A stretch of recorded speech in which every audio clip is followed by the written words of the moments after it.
आज के इस वीडियो में हम कंप्लीट करने वाले हैं 12th इंग्लिश की जो क्वेश्चन बैंक है उसका जो सेक्शन डी है उसमें आपके बहुत ही इंपॉर्टेंट क्वेश्चन आंसर दिए गए हैं। लेकिन उसके पहले क्वेश्चन नंबर 10 में आपके कुछ आईएमपी एक्सट्रैक्ट दिए गए हैं।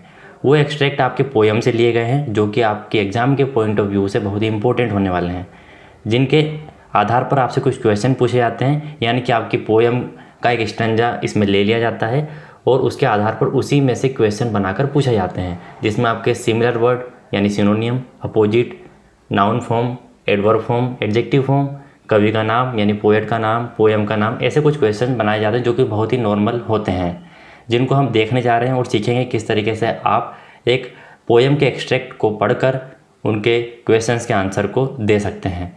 तो वीडियो पर एंड तक बने रहिएगा।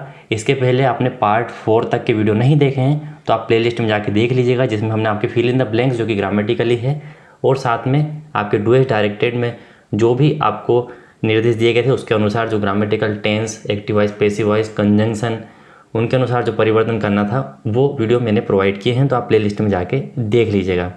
यहाँ पर हम ये एक्सट्रैक्ट देखने वाले हैं जो कि आपकी पोएम से लिए गए हैं। तो आप क्वेश्चन नंबर 10 आपका दिखेगा। क्वेश्चन है आपका एक्सट्रैक्ट फ्रॉम द पोएट्री, ऐसा ही आपका क्वेश्चन है। उसमें पहला आपका एक्सट्रैक्ट दिया गया है, teach me to listen Lord to those far from me, the whisper of the hopeless, the plea of the forgotten, the cry of the anguished. यहाँ पर जो भी आपके एक्सट्रैक्ट है वो आपके पोएम के हो सकते हैं या फिर आपके प्रोज यानी गद्य के भी हो सकते हैं। तो यहाँ पर ये जो आपके पोएम के एक्सट्रैक्ट है, यहाँ पर देखिए कुछ क्वेश्चन इस तरीके से पूछे जाते हैं, जैसे कि a word similar in meaning to hear, यानी कि आपसे पूछा गया कि हियर का समान अर्थ रखने वाला इन तीनों में से कौन सा शब्द है। यानी कि सिनोनियम की बात करें या फिर सेम मीनिंग की बात करें या फिर सिमिलर की बात करें, इसका मतलब आपको जो शब्द दिया गया है उसी का इनमें से सही अर्थ देने वाला शब्द चुनना है। तो हियर का मतलब होता है सुनना और लिसन का मतलब भी क्या होता है, सुनना। नियर का मतलब पास होता है और पियर ये PEER है, इसमें स्पेलिंग मिस्टेक है। तो पियर का मतलब होता है कुलीन, है ना, अच्छे वंश वाला या फिर कुलीन। तो सही अर्थ क्या हो जाएगा, हियर मतलब सुनना और लिसन मतलब ध्यानपूर्वक सुनना। तो ये दोनों सिमिलर है। क्लियर है। अगले क्वेश्चन की ओर चलते हैं। ये इसका आंसर है, the opposite word of near, यानी कि आपसे पूछा गया है कि जो नियर है, नियर का मतलब पास होता है, उसका आपको विलोम शब्द बताना है। विलोम शब्द मतलब आपको उल्टे शब्द अर्थ बताना है जो कि इससे उल्टे अर्थ रखता है। तो नियर का मतलब पास होता है, तो इसका उल्टा रहेगा दूर। तो इनमें से दूर कौन सा शब्द अर्थ दे रहा है ये हमें बताना है। क्लियर का मतलब होता है साफ, फियर का मतलब डर होता है और फार का मतलब होता है दूर। नियर मतलब पास, फार मतलब दूर। ये हो गया इसका अपोजिट, तो ये इसका सही हो जाएगा।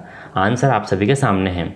अगला है give the name of the poem from which these lines have been taken, यानी कि आपको उस कविता का नाम बताना है जिससे ये ऊपर वाली लाइनें ली गई है। यानी कि स्टंजा या फिर जो एक्सट्रैक्ट जिस पोएम से लिया गया है उस कविता का नाम क्या है। तो उसका नाम है teach me to listen Lord. ये इसका आंसर हो जाएगा। आई होप ये एक्सट्रैक्ट आप सभी को समझ में आ गया होगा और ये भी पता चल गया होगा कि आपको उस एक्सट्रैक्ट का मीनिंग भी निकालने की आवश्यकता नहीं है, क्योंकि उसमें से कुछ शब्दों को लिया गया है जो आपके एक्सट्रैक्ट में दिए गए हैं और उनका ही आपसे पूछा गया है।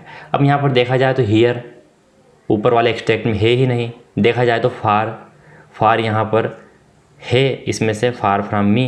तो इस तरीके से वो लिसन ये यहाँ पर ये पूछ लिया गया है, लिसन पहले आ सकता था। तो इस तरीके से कुछ क्वेश्चंस आपके नहीं भी हो सकते हैं, है ना। तो इसका आप ध्यान रखिएगा। अगला है आपका दूसरा extract, teach me to listen Lord to those nearest me, my family, my friends, my coworkers, help me to be aware that no matter what words I hear the message is accept the person I am listen to me. यह भी teach me to listen Lord poem से ही लिया गया है। इसके questions कुछ इस तरीके से हैं, what is the same meaning of the word listen. देखिए वहाँ पर हियर का सेम मीनिंग पूछा था, सिमिलर लिखा हुआ था, यहाँ पर सिमिलर मीनिंग वाला शब्द बताना था।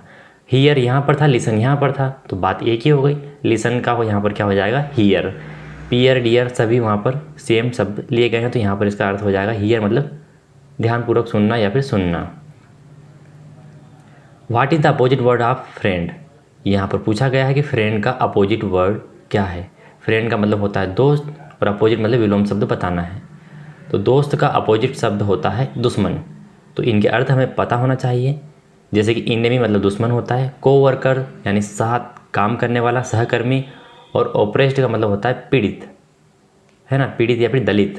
तो यहाँ पर इनेमी का मतलब होता है दुश्मन, तो दोस्त का दुश्मन उल्टा हो गया और यही इसका सही आंसर है। अगला है 3rd नंबर का नेम द पोएम। इस पोएम का नाम आपको बताना है। तो teach me to listen Lord इस पोएम का नाम है।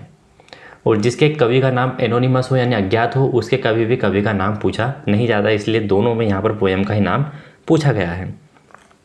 3rd नंबर का आपका एक्सट्रैक्ट है जो कि पोएम से ही लिया गया है। Can I admire the statue great when living man starve at its feet, can I admire the parks green tree a roof from homeless misery. यहाँ पर क्वेश्चंस है। नेम द पोएट, यहाँ पर आपसे पूछा गया है कि आप कवि का नाम बताइए जिसने ये लाइनें लिखी है, यानी कि ये लाइनें जिस भी पोएम से ली गई है उसका एक ही स्टैंजा है, तो उस कवि का नाम बताना है। तो इसका सही आंसर हो जाएगा W.H. डेविस यानी William Henry Davis.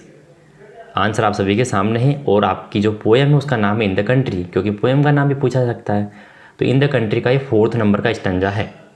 Give the meaning of the word starve. Starve का आपको बताना है, यानी कि भूखमरी के कारण मरने की जो स्थिति होती है उसको स्टार्व बोलते हैं। तो यहाँ पर हमें इनके अर्थ याद होना चाहिए। वर्क कंफर्टेबली यानी कि आरामदायक काम, लेबर हार्ड यानी कठिन परिश्रम, और डाई ऑफ हंगर यानी भूख के कारण मरना। तो स्टार्व का जो मीनिंग जो सही अर्थ निकाल रहा है वो शब्द है, पूछा है कि गिव द मीनिंग, यानी कि आपको स्टार्व का मीनिंग बताना। तो डाई ऑफ हंगर यानी भूखमरी के कारण मरना या फिर भूख से मरना। तो ये इसका सही हो जाएगा। आंसर आप सभी के सामने है। 3rd नंबर का आपका क्वेश्चन है why does the poet say that he can not admire the statue great, यानी कि यहाँ पर कवि ऐसा क्यों कहता है कि मैं इन महान मूर्तियों की प्रशंसा नहीं कर सकता। तो ऐसा इसलिए कह रहा है क्योंकि यहाँ पर लिखा है when living man starve at its feet, जबकि लोग भूखमरी के कारण मर रहे हो, तब ऐसा कैसे हो सकता है कि मैं इन महान मूर्तियों की प्रशंसा कर सकता हूँ। तो आंसर कुछ इस तरीके का हो जाएगा the poet can not admire the statue great. ये आपको क्वेश्चन से लिखना है द पोएट, उसके बाद यहाँ से लिखना आपको से दैट ही को हटा दीजिए, can not admire the statue great, उसके बाद बिकॉज द लिविंग मैन, फिर आपको यहाँ से लिखना है the living man starve at its feet, यानी कि द लिविंग मैन, मैंने इसके बाद यहाँ पर आर हेल्पिंग वर्ब लगाई है, उसके बाद स्टार यानी वर्ब में ING लगाकर ये आंसर लिखा है। आप चाहें तो बिकॉज के बाद the living man star at its feet ऐसा भी लिख सकते हैं, दोनों कंडीशन में सही है। आई होप दोस्तों आपको ये तीनों एक्सट्रैक्ट समझ में आ गए होंगे। अगले 3 एक्सट्रैक्ट हम अगले वीडियो में कल लेकर आएंगे। आप इस तरीके से तैयारी करते रहिए। वीडियो पसंद आया तो लाइक करिएगा, अपने दोस्तों फैमिली में शेयर जरूर कीजिएगा। और यदि आपके कोई सवाल है तो आप मुझसे कमेंट बॉक्स में पूछ सकते हैं। किस टॉपिक पर आपको वीडियो चाहिए ये भी आप मुझसे कमेंट बॉक्स में पूछ सकते हैं। मिलते हैं अगले वीडियो में। इसके पहले आप इस वीडियो को लाइक कीजिएगा, अपने दोस्तों फैमिली या ग्रुप में शेयर कीजिएगा जो कि पढ़ने वाले हैं। और यदि कोई सवाल है तो आप मुझसे इंस्टाग्राम पर मैसेज में पूछ सकते हैं।